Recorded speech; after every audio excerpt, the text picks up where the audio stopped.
Allo, Banasomi Ekolo Congo, bona muka na pongi poete, ntangu infweni, oyo toyaka poete, to alerte bino mai mazali koleka na mabele Ekolo Congo, oyo ayoka kite ayoka. Alerte, la musande kona ozana kati na pongi, yebisa eke ntangu infweni. Ntango infweni oyo makambo ezali koya liboso ya kati Ekolo Congo esengeli na yo mwana Congo mpe na Congo nyonso yo lamuka po ete oyeba ya mabe ezali koya.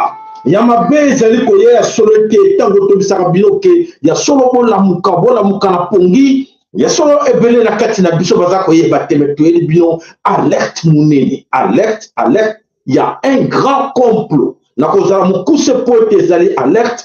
Et Sengelike, partagez-moi s'il vous plaît ces messages na bandeko nyonso oyo balela kalika oyo ba méga o bazana ba méga te pote bazana méga muke ya oto sala ba élément mukuse pote mokote azwa raison lobike toyeba kite na bandundu toyeba kite na Équateur toyeba kite na ba Congo toyeba kite na Ozaïre toyeba kite na Kivu toyeba kite na Manyema na Katanga toyeba kite toza kosala ke elema ya mokuse ndeko ngai naza kosala oyo ya ngai devoir po ete moko na bino ayeba ke balertaki biso avant ezala trop tard.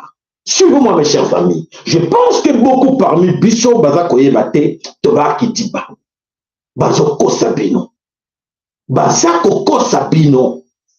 La jeunesse congolaise, attention, il y a un groupe de gens qui se complotent pour mentir encore pour la 1e fois, comme on dit. Attention, tout ce qu'on vous fait voir là est à l'okuta. Le grand mensonge qu'on créé au niveau de la communauté internationale. Suivez-moi mes chers amis, moi je suis ici en Europe et je vous dis ce qui est vrai. Alors, je tiens à vous rappeler, que Boyebaki, avant qu'il y ait l'élection, Oyo, Kabila, Aponaki, Félix Antoine Tshilombo, a Lekawana Poeta comme président, et c'est un grand complot, Oyo Salamaki na Genève, na Suisse. Je crois que parmi Bino Bobo Sanaki Yango, et l'on voit que Kuna, non, n'a pas respecté Biloko, on a été, n'a retiré signature, bah, comme qu'il y a na Kenya. Tango bake na kati na Kenya, Nairobi. Bakomi na kati na Kenya na Nairobi, qu'est-ce qui s'est passé? Na kati na Kenya, Nairobi, Vital Kamerhe, na Félix Tshilombo, bakomi ba pire master. Nsokate zelaki plan, ya batuti Rwandais. Et commandé comme Tiwana. Alors, na bakor bayokanaki avec l'accord. Oyo ya, wabele la ka Glencore. Glencore, ezali multinational. Glencore, ezali oyo bazana ba plusieurs pouya ba minéraux na kati Ekolo Congo oyo ba geraka les multinationales. Tebisaka bino 3C. Bobo Sanakango te bana somi Ekolo Congo te rappela bino c'est ya liboso ezali la civilisation ba colon c'est ya mibale ezali christianisme oyo ba église nyonso sangani c'est ya misato oyo bakobami aujourd'hui to sali plus de 8 siècles que ba mes ba kota ba changer à chaque fois ba stratégie pour la kokota biso to tikala na kati l'esclavagisme. Na kati esclavagisme na kati na mitu esclavagisme na kati na culture na biso na tout. Alors mes chers amis bana somi Ekolo Congo, alors nous allons vivre un moment moko oyoke et c'est que tous à l'alerter sur notre mokili mobimba ba sekra biso déjà et encore ba ko seka biso encore mingi poté les grands complots qui se préparent. Les grands complots c'est quoi? En bref, dans le Sabino que complète ko salama Vital Kamerhe azo akoma président. Complète ko salama Félix Tshilombo d'accord, Hippolyte Kanambe d'accord, les multinationales internationales ils sont d'accord. Alors, qu'est-ce qui se passe là-bas? Et là, on salama que accord ba tuti wa lobi oya biso moto yeyo. communauté internationale Glencore, Sololaki, soit multinational, oui, avec celui-là, comme c'est un grand voleur, un grand bandit, avec lui, tu vas arriver toujours qu'on s'est retrouvé pour t'expliquer, évidemment, tout de suite là, la Katina, Oyo, et c'est le Koya Molaï, a pointé la Bisso. Alors, dans le Congo, l'air est grave. Pour la Congo, ça la Congo, attention, attention, les grands complots s'organisent encore avec les multinationales. N'ayez pas même qui va politiciens la Bisso, nous sommes à Genève. Comme ça, qui va à Genève après, au moment qui va scénario, va salaki, ti le lot, avant tout cas qui passe là, la coulisse et ça continue. Il y a un moment qui Vital Kamerhe va libérer qui vite, va tirer vice-ministre, vice-premier ministre, ministre de l'économie. Alors, pour intérêt toujours, il y a un multinational, n'a intérêt, il y a tout. Il y a un check l'économie. Et alors, les lots, lobby, oui, combat congolais, bazaki diba, combat congolais, bazaki bate, c'est Vital Kamerhe, Oyo Mouto a remplacé Félix Antoine Tshilombo en 2024. En ce moment où le monde bouge, en ce moment où les Africains sont sur la terre, et voilà, biso de l'élection.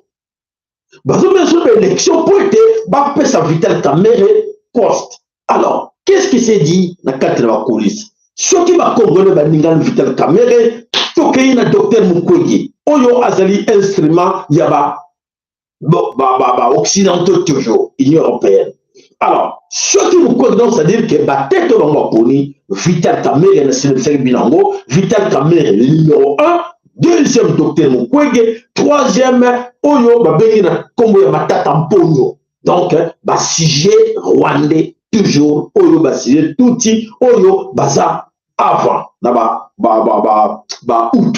Alors, pour la Bango, il faut Congo et ça dirigé par un étranger. Qu'est-ce que nous devons faire en ce moment? N'alertez Bino, pas le Congo, n'attendons plus rien. Tous ces gens que vous pensez baser la Bino, la démocratie, on va baser la Bino, mais l'élection, nous avons raté la carte, déjà compris, c'est ça très bien pour te même Bisso, Nani, Vital Kamerhe ou Bato, Nana Tangen Bino.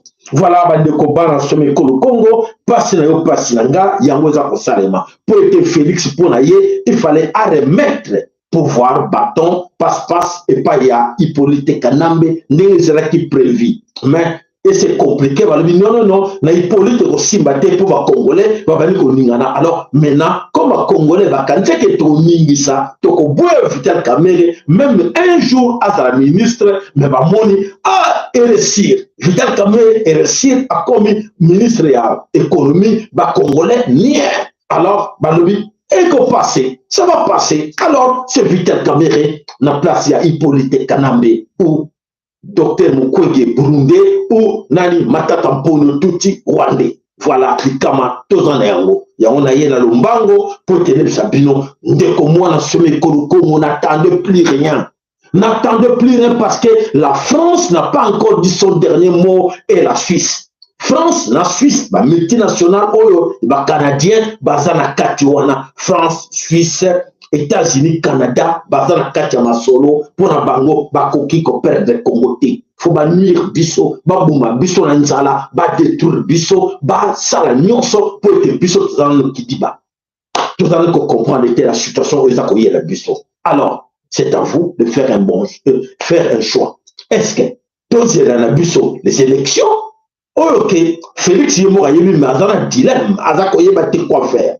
Alors, dans la choix, parce que Boba Pesa qui est mandat, le Béla qui est qui est là, au pouvoir, et après, c'est Vital Kamerhe tu vas prendre. D'accord, d'accord. Soit Kamerhe, soit Nani, ou Katumbi. Alors, Nakatumbi, Félix, dans la catégorie Kalobi, Katumbi te, Katumbi va étudier Katumbi école de WC, école Simbaté na Congo poété, Katumbi Bateville va que c'est un sujet juif et que ça la passe mille. Alors, vous va passer par Vital Kamerhe, mais Kamerhe a obligé à respecter l'intérêt. Il y a Hippolyte Kanambe alias Joseph Kabila à garder, à bouger, à Zali Waning Félix Atiki. Wana ba condition va pécier. Deuxième, a bougé Félix Antoine Tshilombo a tike pe wana pour être à servir bango, à servir sacrifice et pas dans bango, yépe ba garder. Voilà l'autre qui encore nani Moïse Katumbi. Moïse Katumbi a tike pe wana a bougé te pas wana nyonso ba servir intérêt ba va continuer ko servir intérêt occidentaux. Alors pour na moteur kota toujours président par la voie des élections a koko bouger et politique Kanambete, à quoi bouger Félix Antoine Tshilombo, à quoi bouger Moïse Katumbi, pour les abattoirs, bazo sala na kati na bango na kati na surpi na bango. Donc pour na bango, ce sont leurs intérêts qui comptent. Les vôtres, ça leur dit absolument rien. La communauté soit internationale, tout le monde soit comme on et c'est un grand complot au Basali, Oyo, toujours comme Sabinango, Karaté, Namulaï, Nabiso. Namulaï, Nabiso, Toropé, Sabino, Oyo, les retours en force. Les retours en force, il y a des Sabino, Manbananga, Inganga, autres Sabino qui va l'enlèvement. Oh! Et ça, il y a encore grave, et c'est bandit qui déjà, tout le monde quelques images.